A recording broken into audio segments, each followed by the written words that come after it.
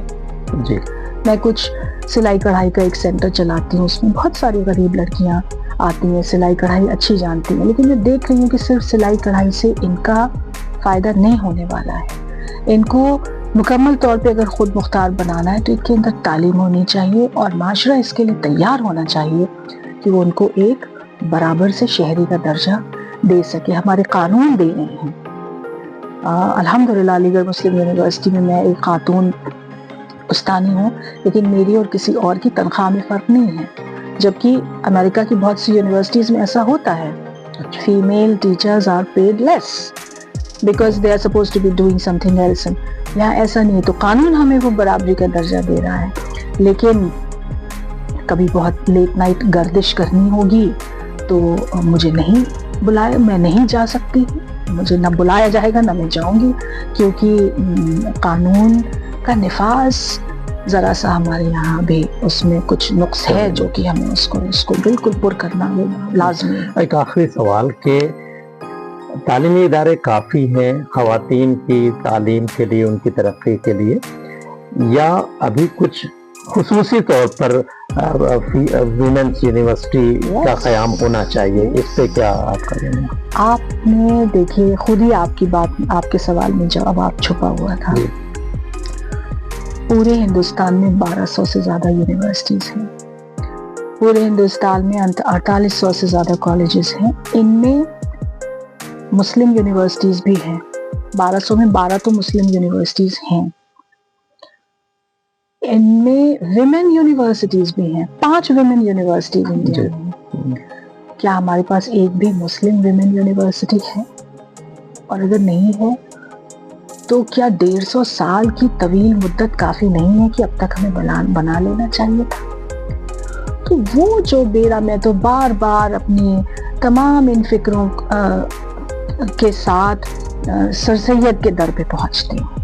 تو وہ جو بیڑا ایک آدمی نے اتنے پہلے اٹھایا اور اس نے یہ کر کے دکھایا، وہ ہم دوبارہ کیوں نہیں کر پا رہے ہیں؟ کیا ضرورت ہے ایک مسلم ویمن یونیورسٹی کی. میں آج آپ کے پلیٹ فارم سے اس کو عوام الناس تک پہنچانا چاہتی ہوں کہ ہمیں وہ آدھی روٹی کھاؤ، بچوں کو پڑھاؤ، اس اپنے مشن میں اسے شامل کرنا ہے کہ we need a Muslim women university.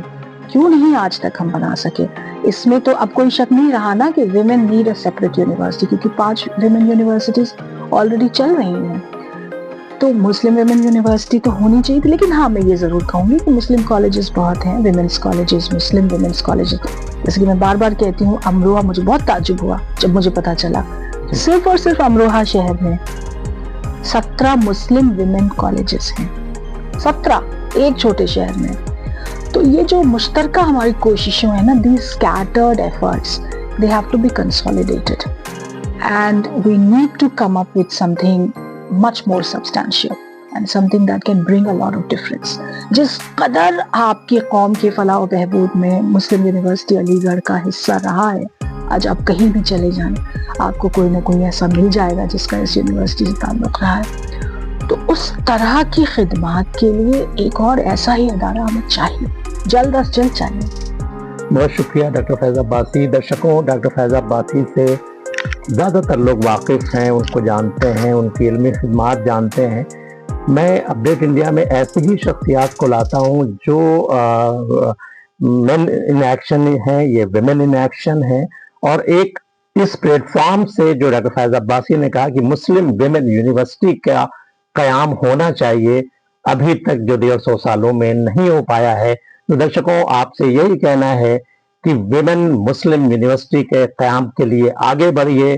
آپ کی جو آواز ہے ڈاکٹر فائزہ عباسی کو اور اپڈیٹ انڈیا کی جو اپیل ہے، اس پر آپ اپنی رائے بھی پیش کیجیے اور پریکٹیکلی اس کام کو آگے بڑھانے کے لیے کیا کچھ انیشیٹو ہو سکتے ہیں اس پر آپ تعاون دیجیے. تو رہیے خوش اور نربھیک. میں سید عتیق، اپڈیٹ انڈیا، علی گڑھ.